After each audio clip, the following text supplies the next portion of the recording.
to After Deadline, the media podcast. We're your hosts. I'm Kathy Fowler.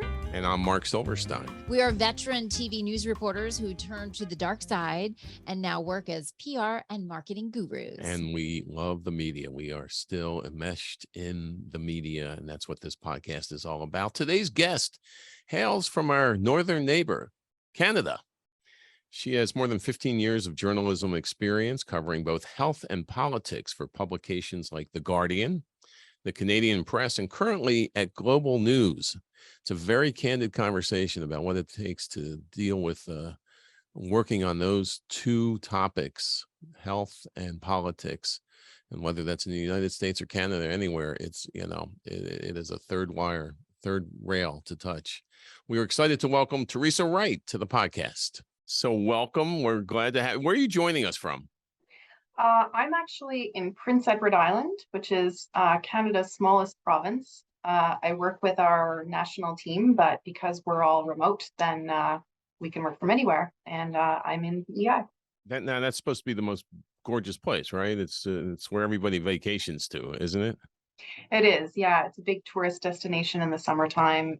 Best known for being the home of Anne of Green Gables. A lot of people have read books and they come here and almost like a pilgrimage to come and see the place that she talks about in the book so much. So, yeah. So we shouldn't let your bosses know that you're in such a picturesque, beautiful place that they haven't caught on to the fact that that's where you're working from. They do know that's where I'm working from. No, I live here actually. So I'm here all the time. I used to be in Ottawa and I was going back and forth because my family lives here. My husband and kids, my kids go to school, my husband works here. So I was kind of trying to do the back and forth, but it became more challenging when the pandemic started. So I had to look for some alternate paths to continue doing what I love. Well, let's jump in there, I guess. I mean, I guess the pandemic, COVID has totally changed journalism a lot. Like you can literally now be from your home. It used to be that you had to be out more in the field or you had to be in the newsroom. So how did that change for you and your own news organization? Well, when the pandemic first started, I was working for the Canadian Press, which is the sister organization of the Associated Press. It's a wire service. At that time, again, I came here and started working from home. And that was when we all started doing that. And at that point, the Prime Minister and health officials were giving updates every single day on COVID numbers and, new measures like border closings and so on. And learning how to navigate that while also working from my dining room table was a huge learning curve. But I think what it has done, I mean, if there is a silver lining to COVID-19, I think it's changed the nature of work that we can, if I'm just going to be at a computer writing anyway, why shouldn't I just be closer to my family and have a better work-life balance than constantly having to travel all the time? So it's still a juggling act, but when my dog goes crazy, if he does, I apologize. It might happen, but or you hit mute while you're on the, in the middle of a Zoom. I do that. I have to do that a lot. Yep. But otherwise, it's created new opportunities, and I think that's the thing is that more whether it's politicians or health officials or news, anybody that's kind of doing news conferences, they often have now. An online element that you can, join via Zoom or ask questions over the phone. And so as long as those accommodations continue, then I can keep doing this. So you cover medical and politics for Global News, correct?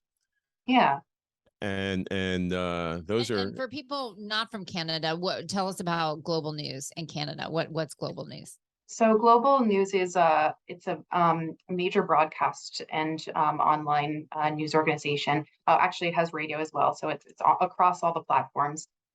It's particularly big in the western part of Canada, but they have agreements with the major broadcasters in the U.S. too. So they'll broadcast a lot of the big network shows through. So if you're in Canada, then you would have to go through either CTV or Global to get those shows. So it's a pretty big entity in Canada. I work for the online, print news part of it with, as I mentioned, with the national team. And yeah, I cover health and I cover politics. So for, Americans who need things simplified for them, Are you calling us dumb? no, it's okay if I say it, right? Is it a terrible thing to say you're the CNN of Canada, or is that not a good correlation? You're like, oh no. No, I hate hearing this. You damn Americans. I think that global would like that comparison. It would be up there. Like, yeah, absolutely. Like one of the bigger news and current affairs sort of broadcast networks, and then also, like I said, it has a huge news part of it, but it also has entertainment and everything as well. So how intertwined are medical and politics in Canada? I mean, it must be very difficult to separate the two. I think it's difficult to separate the two anywhere. Anytime, any decisions that are made when it comes to just about anything are shaped by politics. And I think that's kind of the interesting part, because I covered politics for more than a decade exclusively before I became a health reporter. And that's where you really start to realize that it doesn't matter what issue you're talking about, there's always politics involved in it. And especially now with COVID and with a lot of the different issues that have arisen from that, I think more people are starting to realize the linkages between political and even sometimes partisan decisions and healthcare. Whether that should or shouldn't be the case, that's obviously could be argued, but it is the case. So it's good to kind of have that lens on it. Now I know you guys are also experiencing some of what we're experiencing as far as like the the backlash on the COVID restrictions and all that kind of stuff. It seems like every country is. I don't know if they are to the degree of crazy that sometimes we are here in America. But how is it harder right now to be a journalist covering medical news? Because it's so funny. Just yesterday, I was talking to a scientist, and I was saying, "Oh, well, the CDC came out with some new recommendations," and this is a science background, and they're like, "That'd be great, but I don't think anybody's paying any attention to the recommendations anymore. I don't even think anybody cares or pays attention. They just kind of doing their own thing." So, what are you finding in Canada, and is it making your job harder to try to try to cover this and try to cover it where people trust the information? Yeah, absolutely. It 100% is. And just to kind of go back to what you how you started the question, saying, whether it's gotten this crazy in Canada. It absolutely has. I don't know if you were noticing, but in February, the capital of Canada, Ottawa, it was brought to a standstill by a giant protest of people who were against the mandates. It literally, they had to call in, police forces from all across Canada to come in and get rid of these protesters that literally shut down the city, a G7 capital. So it absolutely is huge here. And being a journalist in this space, it's really changing, I think, because even just on social media, the ways that people will react to things. There's a very organized, I think, kind of sometimes campaigns of people who just want to kind of discredit a lot of the reporting on COVID-19, especially vaccines. So it is really challenging, and I think really the way that we're trying to deal with it, and the way I try to deal with it, is to just always try to be as fact-based and as have as much sourcing and be as transparent as you can, so that if there's something in your reporting that you're just not sure of, either don't include it or make sure that you're making that it's very clear that that's here's where the holes are and here's what how we try to get the information, and just using really, really credible sources, and trying to make sure that people understand that. But you're right. I mean, just today, the WHO came out and is saying that, countries are not paying attention to the fact there's 15,000 deaths happening. I think is it every week or something now? Or like I wasn't paying attention very closely to it, but it was, hence the point. yeah. And it's, well, She's I mean, covering 5 other stories right now. I'm actually working on a big series right now that we're rolling out in starting next week, just on the impact that the pandemic has had, not just on, what we're talking about, but also on healthcare in general in Canada. We're having a huge issue with ER closures all across the country because a lot of healthcare workers, nurses, doctors are leaving the profession or downsizing their hours or their practices, and it's meaning that people just can't get medical care. So it's really a huge problem, and so there's lots of stories to tell. Yeah, So when you tell this, I'm fascinated by this. So the ERs are closing down. that's happening here too. Not ERs are closing down, but a lot of hospitals are really struggling. They're completely in the red, and because it's the same thing's happening here, where nurses and doctors are leaving the profession. First of all, they're overworked, and then they're not trusted. But that's so scary. So what? Like So crap. what? So what's? I mean, give us a preview of your exclusive. By the time this is on, it'll already be. What's the scariest thing? What like opened your eyes when you were researching this and investigating this? Well, there have been people who have been dying in Canada waiting for ambulances or in emergency rooms.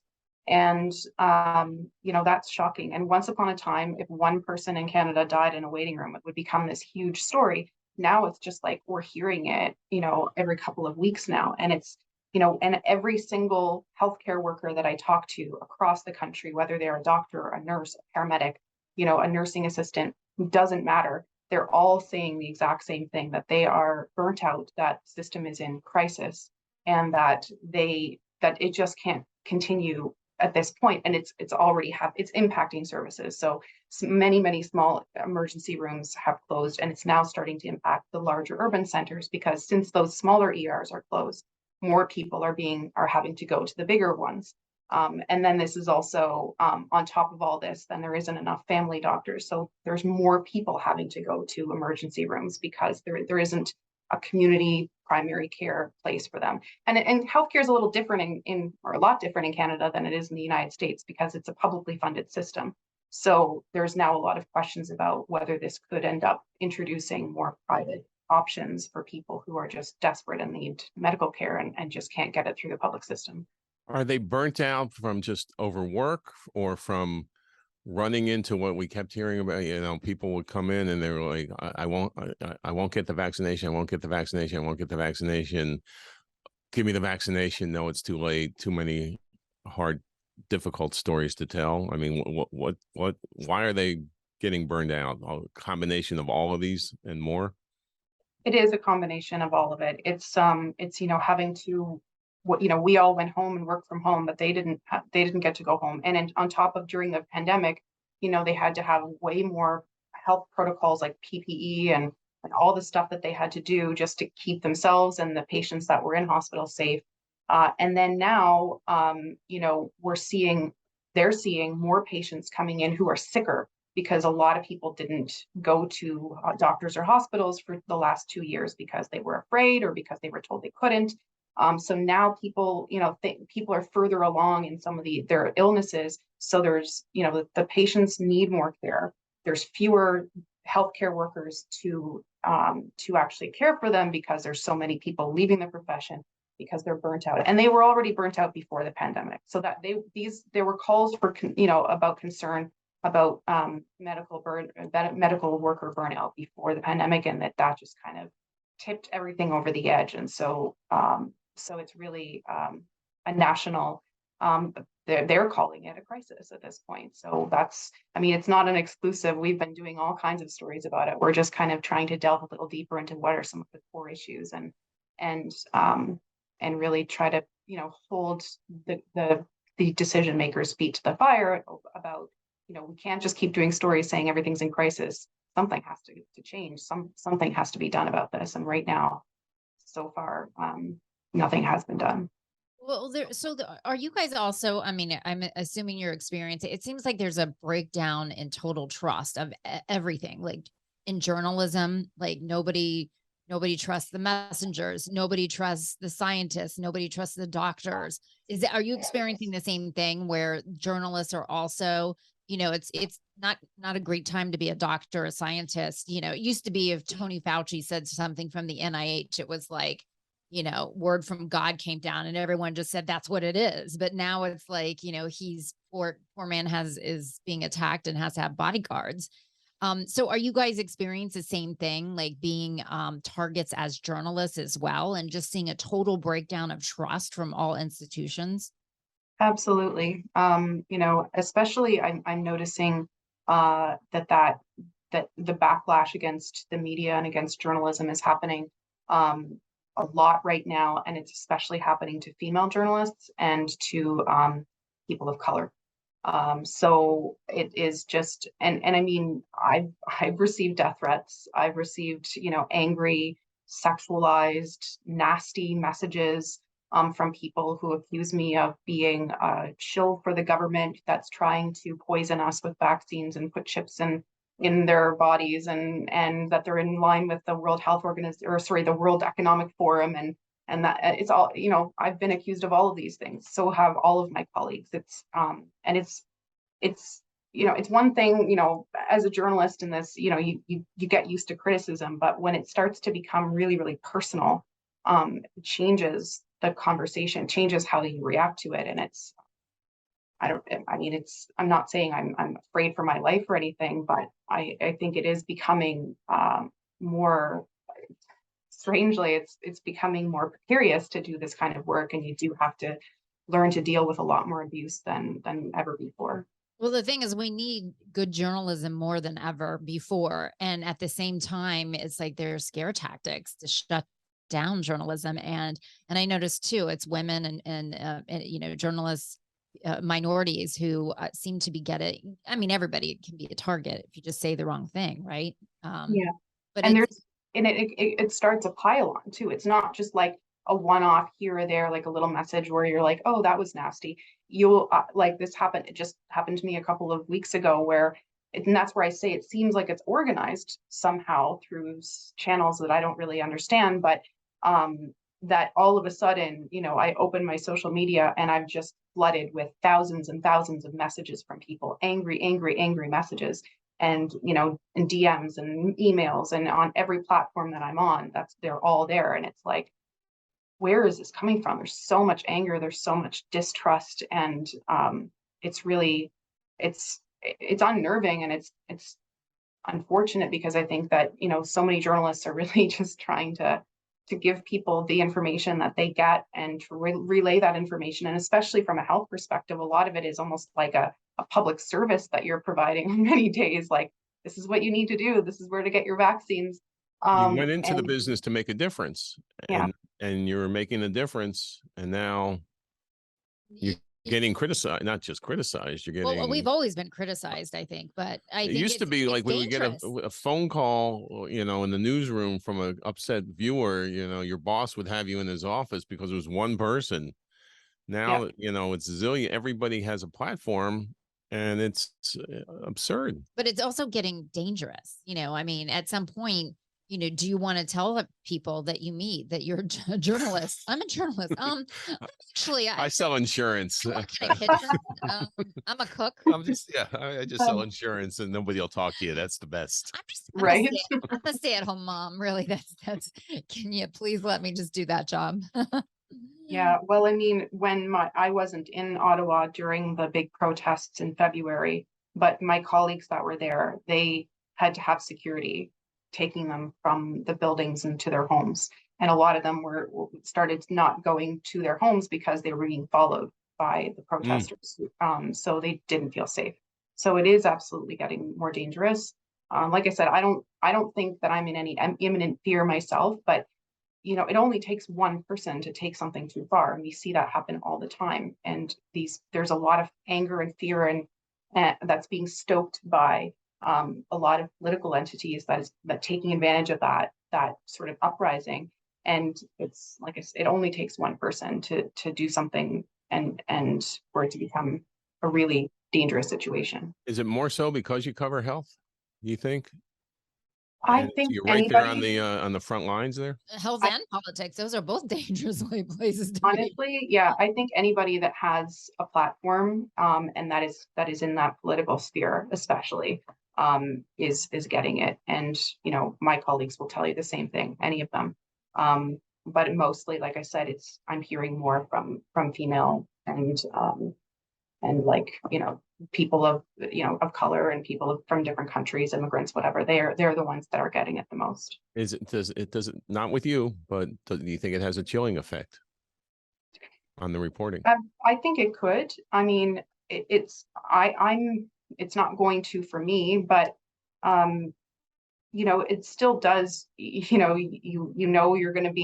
writing these stories, and you're like, okay, I have to make sure that not that you wouldn't do that anyway, but yeah, I can see it having a chilling effect, and mostly a chilling effect on young journalists who are watching this happen, or people who are thinking about, what do I want to do? Children or young people who we need to have these people continuing to come in and breathe new life into this industry. And if they're seeing that this is what happens to you when you finally get to a point where you have a platform, maybe they would just decide, that's not for me, and that's not good, because we need good people to continue to want to be journalists. Now, do you have in Canada? Obviously, we have our extreme right radical media. Do you have as much of that in Canada as we do in the States? And if not, are your radicals in Canada listening to our radical media? Do you know Yeah, what I how mean? much of this is infection from the United States? The I virus think is there's a spreading from lot the of U.S. Yeah, I think the US has influenced a lot of the more extreme reactions in Canada. In terms of the media, there are some sort of very kind of right wing, or very right leaning uh, publications and sort of organizations, not nearly to the extent of the United States, and they're definitely not even close to being as extreme. But I think it's changing, and especially because, and that's where I don't think traditional media is where they're going anyway. They're on Telegram, they have their own YouTube channels, they have their own Facebook lives, right? That's where they are. And I think there's more and more of them in Canada now. But there's transplants from the United States that are kind of influencing and inspiring some people to become a little bit more extreme in Canada. And then that's now like then you see what happened with the trucker convoy in Ottawa. Yeah, because they see it's working here, and then there's radicals everywhere, right? But if you see a formula that is working in one country, then Well, Trudeau shouldn't have kept those confidential papers, those top secret. Oh no, that wasn't oh, him. Right, right, I yeah, that forgot. wasn't Wait, hold him. on. That was somebody else. They have a normal president. Should have turned over those top secret things. What was Trudeau thinking? What now we're all going to be in trouble. We're all getting our all right, emails that did done. not happen. We'll cut that out. No. Um, so other that we've talked about a lot of differences between or differences, I guess, and Well, similarities. wait, I have one more question, if that's okay. Yeah. Yeah. And I don't mean this to be facetious, but I'm surprised that they're reading you because they have so many other outlets. Are they just reading your articles or others reporters' articles to get hate reading so that they can complain?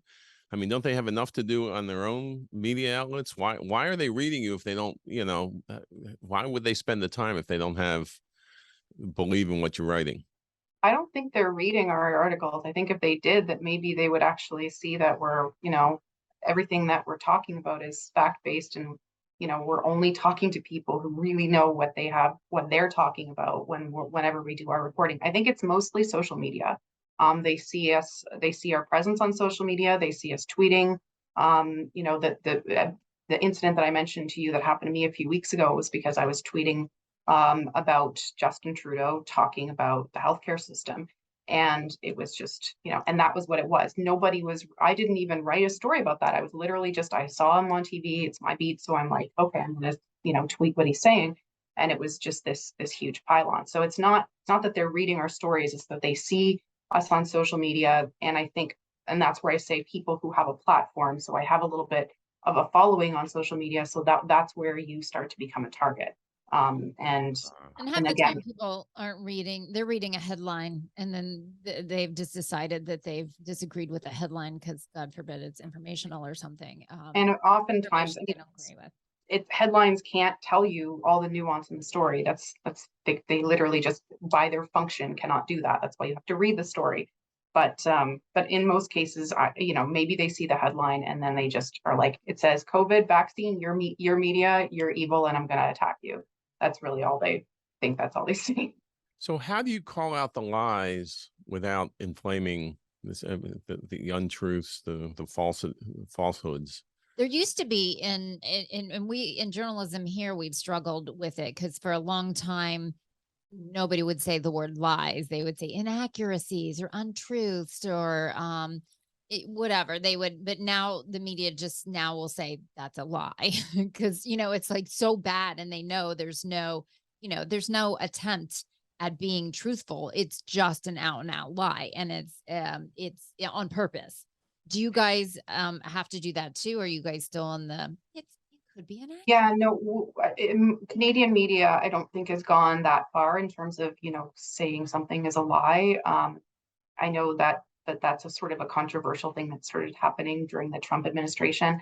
And you could argue maybe we should be doing that more. I think one of the things that, at least from me, I find that the more you engage with these kinds of people on social media, the more it just generates even more hate and more comments and more. So it's almost like just not engaging with trolls is better than trying to call them out. But at the same time, then if they have a huge following, you have to be able to say this is misinformation or disinformation, or this is, instead of saying this person is lying, let's point out, okay, here is what the truth is, so that it's more kind of reorienting the conversation to what is it that you can trust rather than what you shouldn't be listening to. Because I don't know that it's really my place to tell people what they should or shouldn't believe, but I can tell them what I know is true, and it's up to them obviously to decide what they want to do with that information.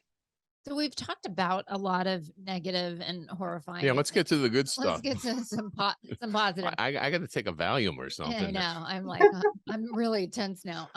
But let's talk about has there been a story? Because really journalists, I don't, if people knew a real DNA of a journalist, you know what I mean? It's always about, you came into this business, most people, not to get famous, not to whatever, but to make a difference in Well, the the fame world. was fun. I like the fame. No, I mean, and some people just get in it to be famous, that's fine. But a true journalist really just, wants to make a difference and wants to get to the truth. Like that's the DNA of any reporter. They don't care about the cause. They don't care about the people they're just looking for the truth. Is there a story where you that are particularly proud of, or that you could share with us, where you made us, you covered the story and you made a difference, and then that like kind of reminds you about why you got into the business of journalism in the first place? I mean, it's hard to pinpoint one story really. I think, when I was with the Canadian Press, one of my beats was Indigenous affairs. And if your listeners are not familiar with the history of how Indigenous people in Canada have been treated very poorly, we, when we first came to North America, we just took over their lands, and then right up until even the 1980s, as late as the 1980s, there was a systemic plan to try to get to sort of get Indigenous people to become more integrated into our colonial society. And the way they did that was sending their children by force to residential schools, where they were not allowed to use their language, and they had to cut their hair. They weren't allowed to practice their culture.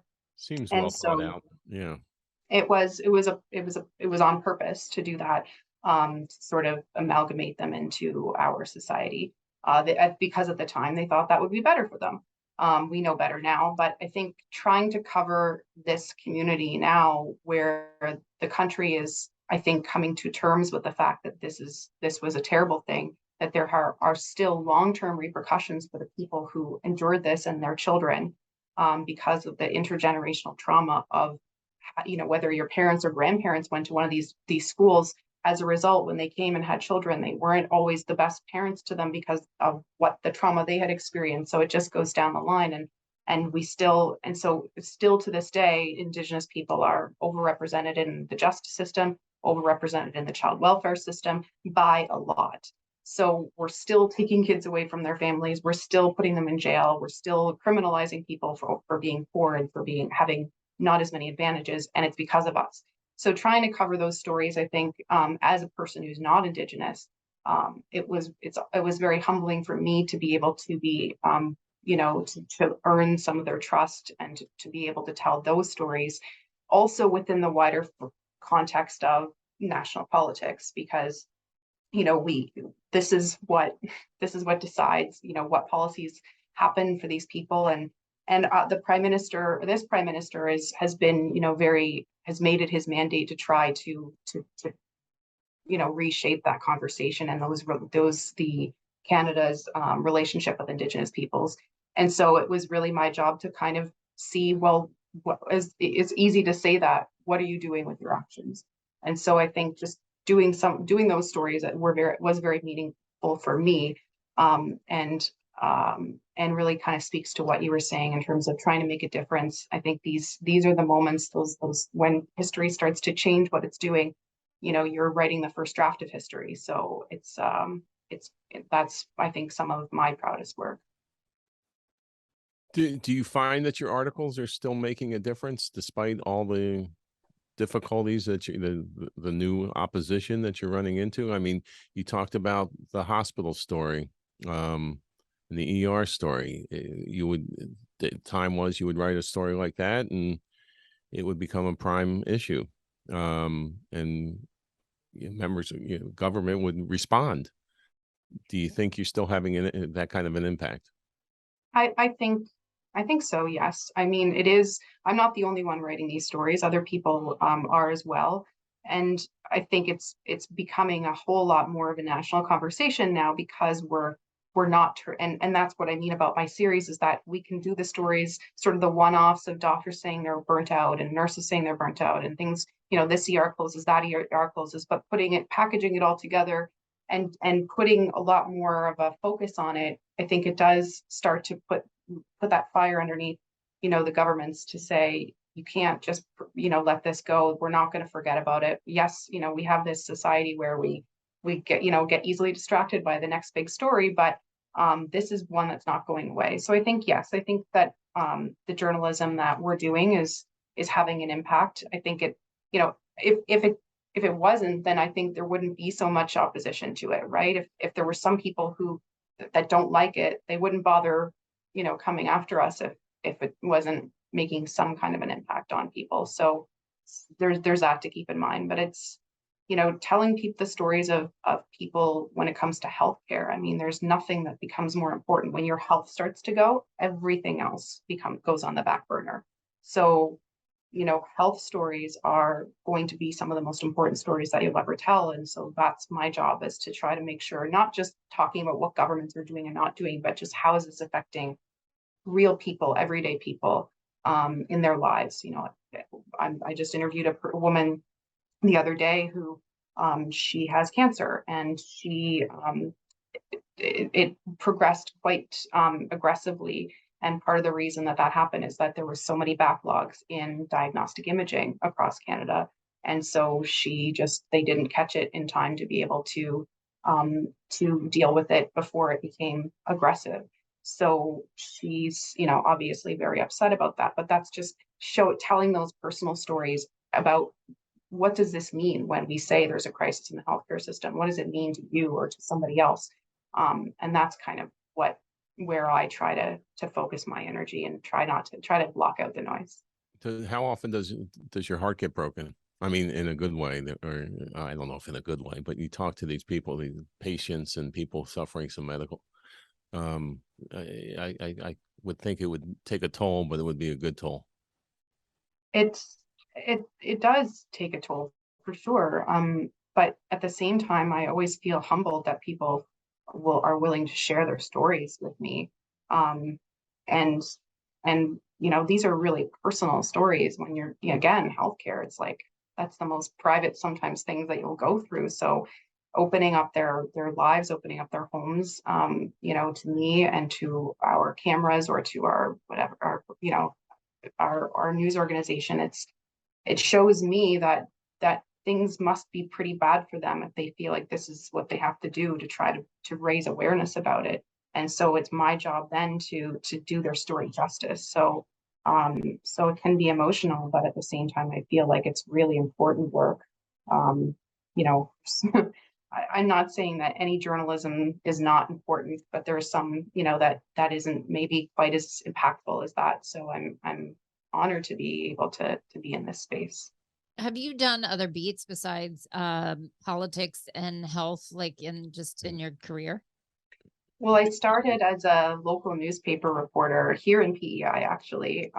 And so when I first started, I was a weekend reporter. And I just, in the summertime, especially, that means with the tourism that happens here, there's all kinds of festivals and events and whatever. So I was just like doing kind of general assignment stuff. And it was a good way for me to cut my teeth in journalism, because it taught me how to, talk to people and listen to what they're saying, and find different interesting stories to tell. If every single year the local newspaper does a story about the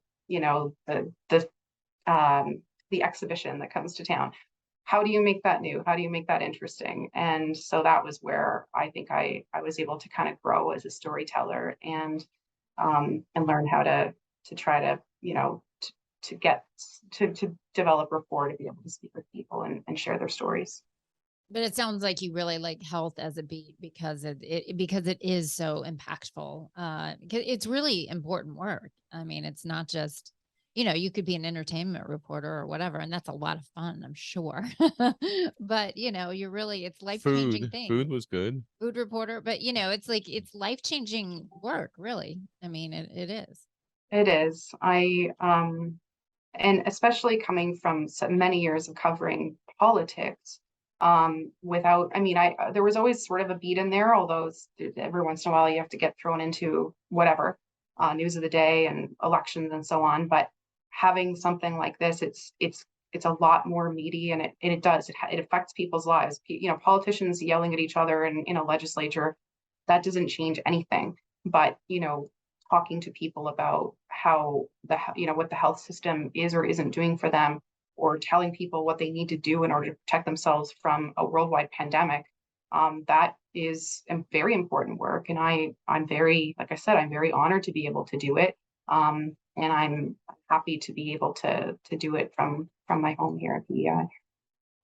So you talked a little bit about social media and sort of the negatives of it, of some people, because I think you have over 17,000 Twitter followers, right?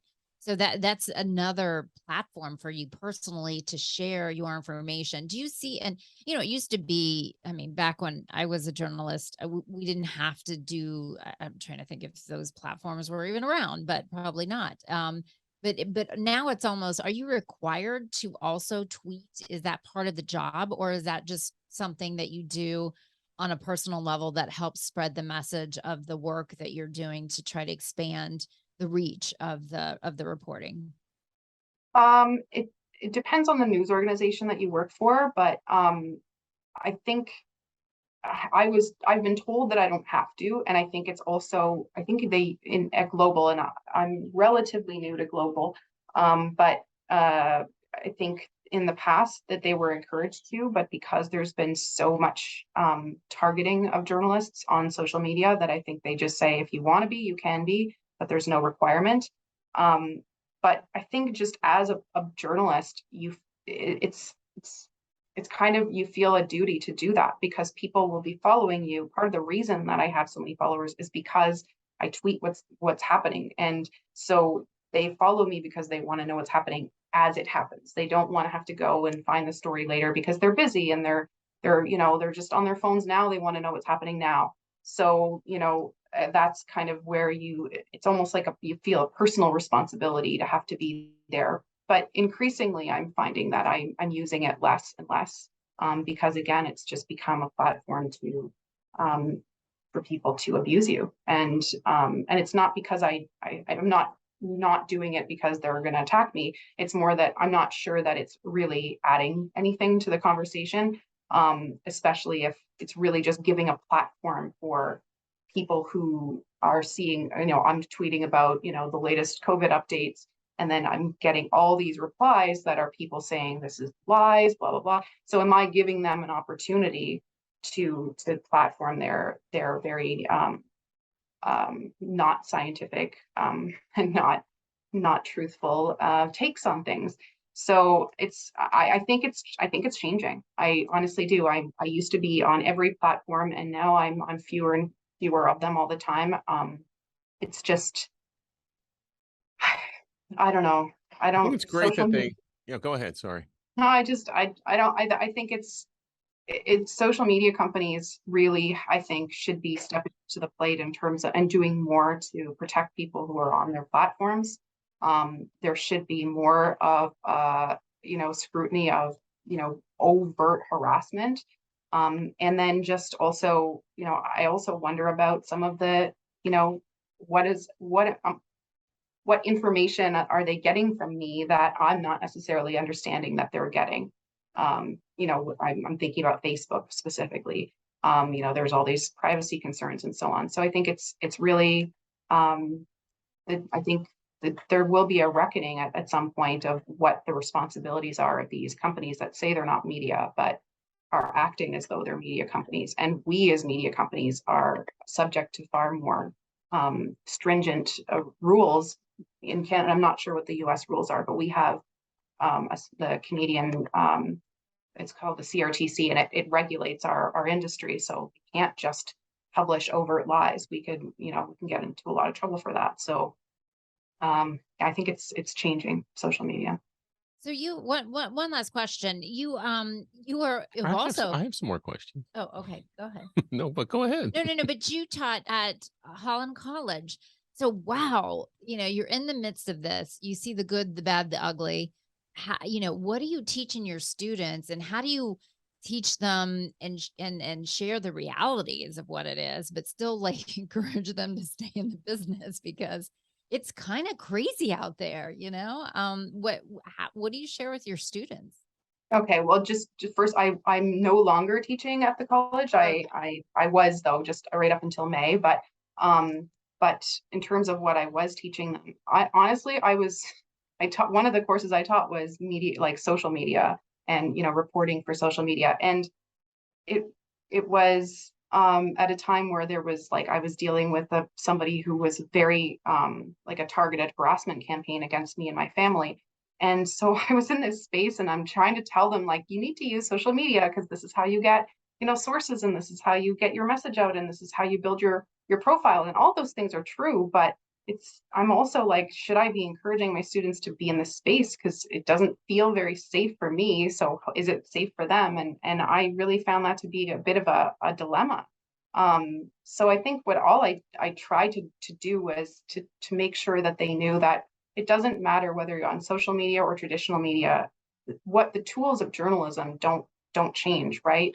We're storytellers, we're truth seekers, and we try to get the story right, and we try to make sure that it's as clear as possible, as compelling as possible, and it doesn't matter what platform you're using it on. So it's really just kind of keeping to those core principles rather than thinking about which platforms you're using. So let me be a typical American. And what's the difference between Canadian journalism and I mean, besides the fact that your on-air reporters actually get time to tell a story thoroughly, and online reporters tell the story thoroughly. What's do you know there's a difference? And you don't have to agree to that. That's my opinion. I don't know if that's true or not, but I think that one of the biggest differences between the media in Canada and the US is that there is more, it seems, I don't want to say partisan, but like there's media that very obviously leans left and right in the United States. And in Canada, there's a little bit of that, but it's not, they're not, it's not as overt, and it's not even as pronounced. So so there is, I think, more of kind of a more neutral ground. Like if you want to think of like the BBC, like more like that, you know, and that most news organizations, especially the bigger ones, are kind of, they keep to that same kind of tone, so that you don't have the sort of inflammatory, whether it's on one side of an issue or another, you don't really have that, you know, kind of an angle on it. It's always very sort of neutrally presented. And I think that's better. And I think that's what we need more of, because I think honestly, the distrust that has become very common among journalists is because there is so much of that sort of opinionated media out there. And I'm not saying that all American journalists are opinionated, or you know, letting opinion get into their journalism, but I think because some of them do, it blurs the line between, you know, what a columnist or an opinion you know, media person is versus a straight up, you know, journalist. And the public doesn't always know the difference, so they just sort of think it's all the same. And it's, I don't think that it helps for us to start taking sides. It's not really our job to do that. It's our job to just tell people what's going on. And I think that's the most important thing. I think people need to be educated about what journalists, who journalists are. If journalists are weighing in on an opinion, they're not really a journalist. You know, a journalist's job is not to tell you what to think. A journalist's job is to present the facts, and you walk away with your own thought process, and you know, you take it in and figure out how you think based on it. And I think that that's what we need to educate people, because so many people, especially in America, they don't know the difference between Sean Hannity and Fox News and, you know, David Muir. David Muir or Peter Alexander on NBC. You know, they just don't know the difference. They think they're all the same. And then they get all coupled, and all media is fake media. And I'm just like, oh my gosh, we really need to educate. And maybe we need, because I don't know if we have, like you said, there's Canada, there's like rules and ethics. I don't know if we even have that here in the US. We're all trained journalists are trained to a certain way. But you know, maybe there needs to be an independent body that grades them. And It's called the First Amendment. no, That's what's allowed. no, I'm saying maybe there needs to be an industry standard, an independent body that is like calls out journalists when they're not, you know, balls and strikes. I don't know what it is, but something's got to change. You know, this is getting crazy. Well, Walensky, who runs the CDC, citing botched pandemic response, calls for CDC reorganization. So they're admitting that they didn't do enough of a job for COVID. Does that have any impact on what you would report? Would you report on any of that? Would they in Canada come out and say that they screwed up the response? Well, I think what I would do with that is you know, find out a little bit more specifically what they think that, you know, that they didn't do well, and then take that to our Canadian you know, health authorities and say, this is what the US says. You know, if we did the same things, which in most cases we did, you know, does that mean, you know, we also made the same mistakes? And then, you know, and if not, are you saying that, you know, how is it the CDC can admit to this, and you're saying that we were fine? I think it will light a fire under something like that. Would put pressure on Canadian decision makers in that space to then have to respond to it 100%. Because the same thing happened, I think last week, the CDC came out and said that they were eliminating all isolation protocols for if you have Right. COVID-19. And in Canada, a lot of it's more, it's not the whole country that it's every province has its own rules for COVID-19 protocols. But it does beg the, and now all these provinces are asking the question, well, if CDC says we're doing this, then maybe should we follow suit, because, you know, they seem to know better than us. So this will maybe call into question if they should start to follow the suit of CDC. So you know, the things that happen, I mean, the United States is this giant, entity next to us that has a lot of influence in the world. So the things that happen in the US have a huge impact on Canada. So absolutely, that would be a story that I would chase. So do I get a co-byline? Well, I can talk to my my editors and producers if you No, want. I think we just always, You as know a- what? After I don't need any. I don't want to hear from anybody. yeah, then your Twitter will go crazy. That was me reading the headline. That was all. That's generally, on the Daily Mail, I read the headline and the bullet points and look at the pictures. So there we go. No. Well, we just want to thank you so much for your time and all the great work. I was a medical reporter for decades, and was some of the most fulfilling work that I did was my favorite beat was being a medical journalist. And just keep up the good work. I'm sure you are inspiring younger journalists to follow in your footsteps. Let's hope so. We need them. And yeah, it was, thanks for spending some time with us. And as someone who likes to go to the doctor, I also thank you. I was not a medical journalist. You do not like to go to the doctor either. Then again, I don't like to go to the doctor, but who pretends to have a lot of ailments? How about that? Who likes to complain about ailments? Thank you. Keep up the great work. How can people find you, or do you want them to find you? Apparently they can find her. I am still on Twitter. My handle is @reporter Teresa, Teresa. That's probably the best place to find me. I'm usually there and I post all my stories there. So yeah. Keep it up. Thank you for the candid conversation. This is exactly what we're aiming to do with this podcast, and you fulfilled beyond our hopes. So thank you. Well, thanks so much for having me. Good luck with your other episodes. Well, that was cool. That was kind of like taking me back to my medical reporting days. And kudos for only mentioning that you were a medical reporter just one time. I think that's good, but you had a lot in common, and I know I found that to be very insightful, very honest. The difficulties that journalists face. That's one of the reasons we're doing this podcast, to talk about what really goes on, the human element, the human toll, why these people continue to work hard and try to unearth the truth. Right. Is so important. Storytellers and truth seekers, I think, is what she said. And that's what journalists really are. And the more people get to know the journalists from people who are not really journalists, the less I think our industry or that industry will be attacked. So thank you, Teresa Wright. Great job. Yeah. After Deadline, the media podcast is a production of On the Mark Media. If you enjoyed that podcast and want to hear more about our interviews with incredible journalists around the country and beyond, around the globe. We're now global. We are global. Be sure to follow us on social media @On the Mark Media and subscribe to After Deadline, the media podcast, anywhere where you listen to your favorite podcasts. Until next time, we'll catch up with you after Deadline.